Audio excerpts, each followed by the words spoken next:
They call him OG. Power star Pawan Kalyan, Imran Hashmi, Priyanka Arul Mohan leads గా Sujeeth direction లో వచ్చిన యాక్షన్ థ్రిల్లర్ ఇది.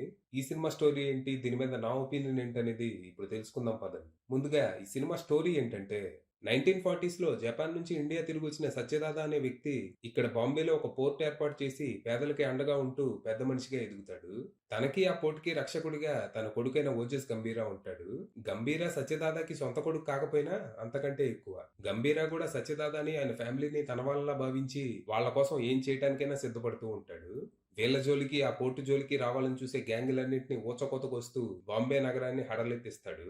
అయితే ఓ అన్ఎక్స్పెక్టెడ్ ఇన్సిడెంట్ వల్ల సత్యదాదా ఫ్యామిలీకి దూరమైన గంభీర బాంబే వదిలేసి అజ్ఞాతంలోకి వెళ్ళిపోతాడు.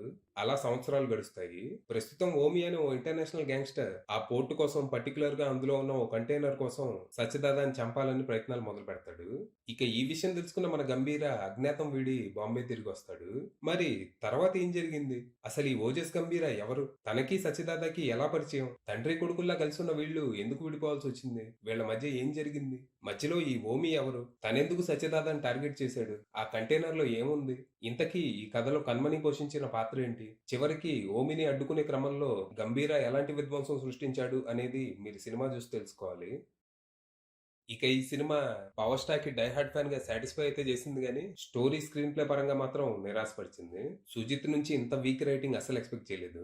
Saaho cinema screen play complicated గా ఉందని కంప్లైంట్స్ వచ్చాయనో ఏమో, ఈసారి simple and predictable screen play తో కానిచ్చేశాడు. తన ఫేవరెట్ హీరోని ఎలా చూపించాలి, తనకి ఎలాంటి ఎలివేషన్లు పడాలి, యాక్షన్ సీక్వెన్సెస్ ఎలా ఉండాలి అనే వాటి మీద ఎక్కువ దృష్టి పెట్టాడు. Which really work. గత కొన్నేళ్లుగా ఫ్యాన్స్ పవర్ స్టార్ ని ఎలా అయితే చూడాలని ఆశపడ్డారో, ఇందులో అంతకు మించి అనేలా ప్రెజెంట్ చేశాడు.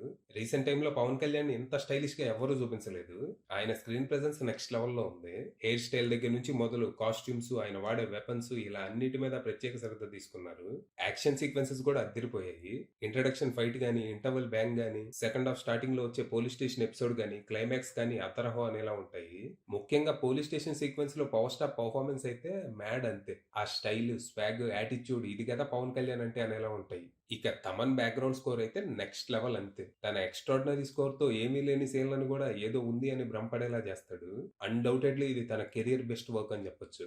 ఇక విజువల్ గా this movie looks amazing. DVV entertainments వాళ్ళ ప్రొడక్షన్ వాల్యూస్ కానీ, రవికే చంద్రన్, మనోజ్ పరమహంస అందించిన సినిమాటోగ్రఫీ కానీ టాప్ నాచ్ అనేలా ఉన్నాయి. అయితే సినిమాలో ఎంజాయ్ చేసే అంశాలు ఎన్నున్నా ఇబ్బంది పెట్టేవి కూడా చాలానే ఉన్నాయి. Underwritten characters, predictable screenplay, uneven editing, lack of emotional depth, ఇలా సినిమాలో పెద్ద సర్ప్రైజ్లు ఏమి ఉండవు. విలన్ ఏం చేస్తాడు, దానికి హీరో ఎలా రియాక్ట్ అవుతాడు, హీరో రియాక్షన్ కి కౌంటర్ గా విలన్ ఏం చేస్తాడు, ఇవన్నీ మనం ఈజీగా గెస్ చేసేలానే ఉంటాయి. సినిమా స్టార్ట్ అయిన అరగంటకే క్లైమాక్స్ ఏంటో మనం ఊహించేయచ్చు. ఓమిగా ఇమ్రాన్ హష్మి తన మెగ్నెటిక్ స్క్రీన్ ప్రెజెన్స్ తో ఆకట్టుకున్నాడు గానీ, తన క్యారెక్టర్ మాత్రం చాలా వీక్ గా, రొటీన్ గా అనిపించింది. ఏ దశలో కూడా తను ఓజస్ గంభీరాకి ధీటుగా నిలబడతాడు, పోటీ ఇవ్వగలడు అని అనిపించలేదు. సో ఇద్దరి మధ్య ఫేస్ ఆఫ్ కూడా మెహ్ అనేలా ఉంది. హీరో క్యారెక్టర్ అంత పవర్ఫుల్ గా చూపించి విలన్ ఎంత ఎర్రి చేస్తే ఏముంటది? ఇక ఇందులో లవ్ స్టోరీ కూడా పెద్దగా ఇంప్రెస్ చేయలేదు. ఏదో హీరో అజ్ఞాతంలో ఖాళీగా ఏం చేస్తాడు, తన్ని హ్యూమనైజ్ చేయడానికి ఒక క్యారెక్టర్ యాడ్ చేద్దామని కన్మనిని దూర్చినట్టు ఉంటది. వీళ్ళ మధ్య ప్రేమను నేను ఫీల్ అవ్వలేదు. తర్వాత ఏదో జరిగితే నేను బాధపడలేదు. ఇక గంభీరతో అర్జున్ దాస్ క్యారెక్టర్ ఉండే కాన్ఫ్లిక్ట్ ఇంట్రెస్టింగ్ గానే అనిపించినా, వీక్ రైటింగ్ వల్ల ఇది కూడా తేలిపోయింది. ఇక ఈ సినిమాలో చాలా క్యారెక్టర్స్ ఉంటాయి. అందులో పేరున్న ఆర్టిస్టులే ఉంటారు గానీ, ఎవరికి సరైన రోల్ అయితే పడలేదు. కొద్దో గొప్ప సత్యదాదాగా ప్రకాష్ రాజ్ గారు, గీతాగా శ్రీయారెడ్డి ఇంప్రెస్ చేస్తారు.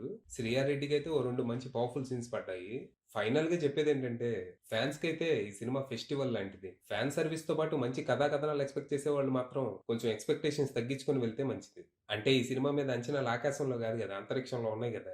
మీరు అజిత్ కుమార్ హీరోగా నటించిన గుడ్ బ్యాడ్ అగ్లీ సినిమా చూసారా? ఆ సినిమాని దర్శకుడు అదిక్ రవిచంద్రన్ తన ఫేవరెట్ హీరోని సెలబ్రేట్ చేసుకోవడానికే తీశాడు. ఇక్కడ సుజిత్ చేసింది కూడా అదే. ఈ విషయం నాకు ముందే తెలుసుంటే మరీ ఏదేదో ఎక్స్పెక్ట్ చేయకుండా వెళ్తుండే. అది విషయం.